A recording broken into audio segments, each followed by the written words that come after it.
impressive. Storm system is now on its way out of the area, so we're starting to see the last few hours of the very wild weather that we've had over the last 24 hours.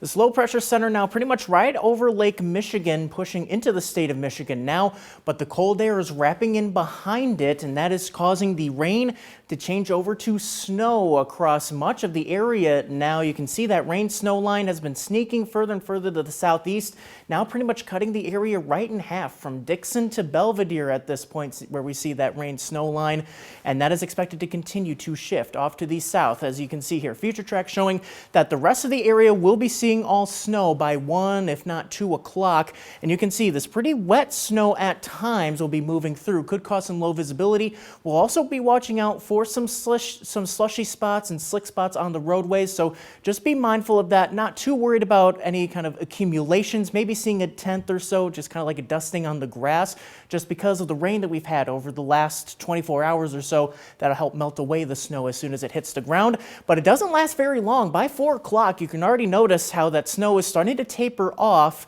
and then as we head further into the commute, you can see we're starting to dry things up, only a few flurries lingering around as we head towards 6 and 7 o'clock. But by then, the big story is going to be the strong wind gusts. We have wind advisories that have pretty much taken effect area-wide. Some spots that advisory doesn't kick in until 2 o'clock, but nonetheless, we'll be dealing with some gusty winds throughout the afternoon.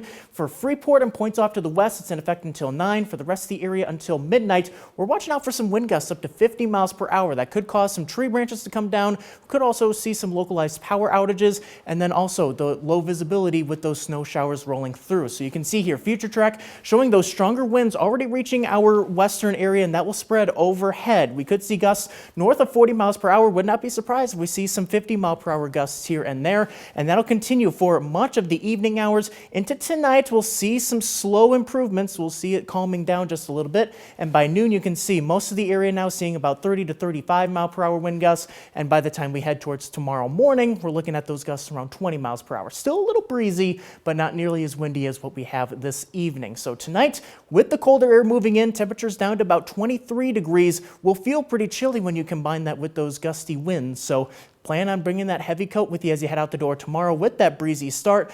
But we see plenty of sunshine that helps temperatures warm up into the 40s once again, just barely into the 40s. But the wet weather isn't done there. On Friday, we're watching out for another round of snow showers to roll through. Could be some minor accumulations there. Of course, we'll give you updates on that further on tonight at 13 News at 4. But otherwise, look at what happens next week. Highs in the 50s and even the 60s after we spring forward this weekend.